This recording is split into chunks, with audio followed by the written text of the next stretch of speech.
Dan ini sering kita bahas bahwa setiap sesuatu itu pasti ada dimensi lahir dan juga pasti ada dimensi batin. Karena wal awalu wal akhir wal zahir wal batin.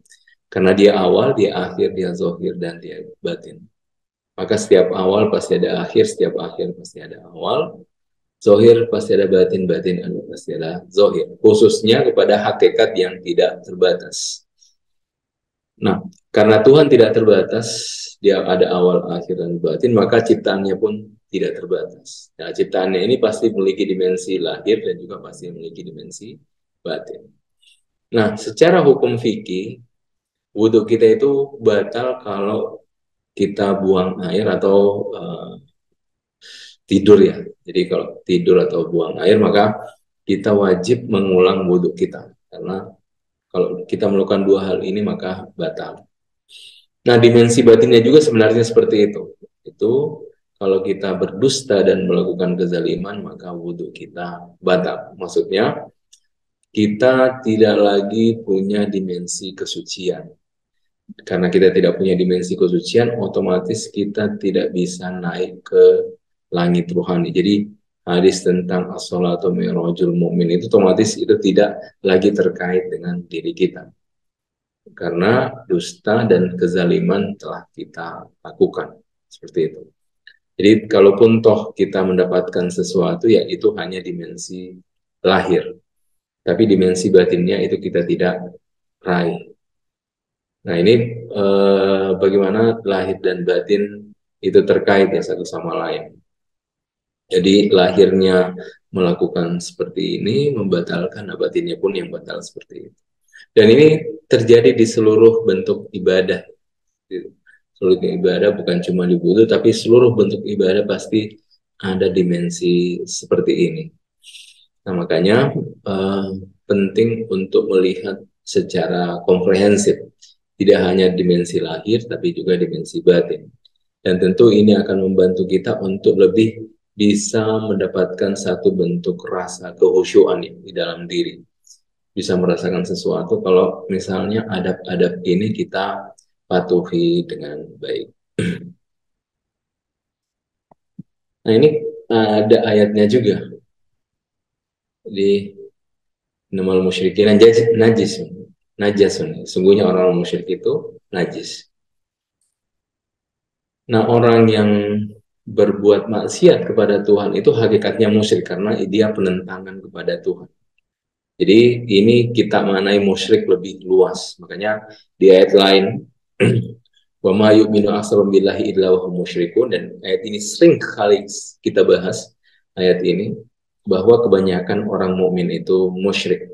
Kenapa? Karena dia melakukan kebaikan tetapi ketika dia melakukan kebaikan dia mengatakan sayalah yang berbuat itu. Kalau bukan saya itu tidak akan terjadi. Saya di banyak aku-akunya padahal Al-Quran menjelaskan wa ma asabaka min hasanatin faminallah. Semua kebaikan dari Allah Subhanahu wa taala. Tetapi kalau kita berbuat kebaikan, yang pertama kali kita nisbahkan kebaikan itu adalah diri kita sendiri. Kan? Kita nisbahkan kebaikan itu kepada diri kita sendiri. Padahal sejak awal uh, Allah Subhanahu wa taala omong asabaka min hasanatin faminallah. Jadi, nah sungguhnya orang-orang musyrik maksudnya kalau kita sudah berbuat maksiat hakikatnya kita musyrik karena penentangan kepada Allah Subhanahu wa taala itu najis. Najis ini menarik ya dalam Al-Qur'an. Ya, sesungguhnya orang yang berbuat musyrik itu orang musyrik itu adalah najis. Jadi kalau makna musyrik kita perluas, nah ini boleh jadi termasuk di antara kita ya, yang ya pasti sedikit banyaknya kita belum bebas dari syirik khafi yang sering kita bahas, syirik yang tersembunyi. Jadi boleh jadi kita terhindar dari syirik azim yang besar gitu, yang kita tidak menduakan Tuhan secara nyata ya. Kita percaya tauhid, meyakini tauhid, beriman kepada tauhid. Tapi yang syirik-syirik khafi ini pasti kita masih sedikit banyaknya kita ini ya apa terjangkiti oleh syirik khafi, entah itu kita riya lah, hasut lah, dengki lah, dan seterusnya. Ada banyak sifat-sifat itu yang ya, pasti kalau kita masuk dalam hal itu pasti ada syiriknya. meskipun disebut dengan syirik khafi. Dan syirik khafi ini paling sangat sulit untuk menyembuhkan karena dia tersembunyi di dalam diri, dan kadangkala kita tidak anggap itu sebagai satu bentuk kemusyrikan, bahkan kita biasa berbangga terhadap kemusyrikan itu. Makanya dalam Al-Quran diingatkan, wa ma yu'minu aktsaruhum billahi illa wa hum musyrikun. Kebanyakan orang mukmin itu musyrik. Mereka mukmin, maksudnya beriman kepada Allah, Rasulullah, dan hari akhir, tetapi ketika berbuat baik dan seterusnya dia tunjuk dirinya. Itulah musyrik, illa wa hum musyrikun. Sot wal Qur'an izir zikr. Ini ayat yang menarik dalam hadis Ibnu Abbas menjelaskan bahwa sot itu adalah satu sungai di air ya, di air sungai di arsh, seperti itu, di arsh. Nah, kaitan dengan wudhu, orang yang punya keikhlasan yang tinggi ketika dia berwudhu dengan air, hakikatnya dia berwudhu dengan air di arsh, di sot tadi. Sot itu seperti air kejernihan ya, di arsh.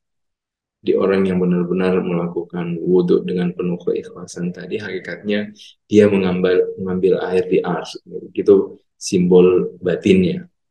Sehingga tercipta satu bentuk kesucian dalam dirinya. Dan mungkin ini yang dimaksud dalam hadis, bahwa orang yang berwudhu, setiap tetesnya itu akan menciptakan malaikat ketika dia sudah mampu mengambil air wudhunya itu di ars. Bukan secara lahir ya. Kita di sini tidak ada ars, kecuali ini dimana secara batin. Dan ini sudah berkali-kali kita bahas tentang dunia yang paralel, dunia yang paralel.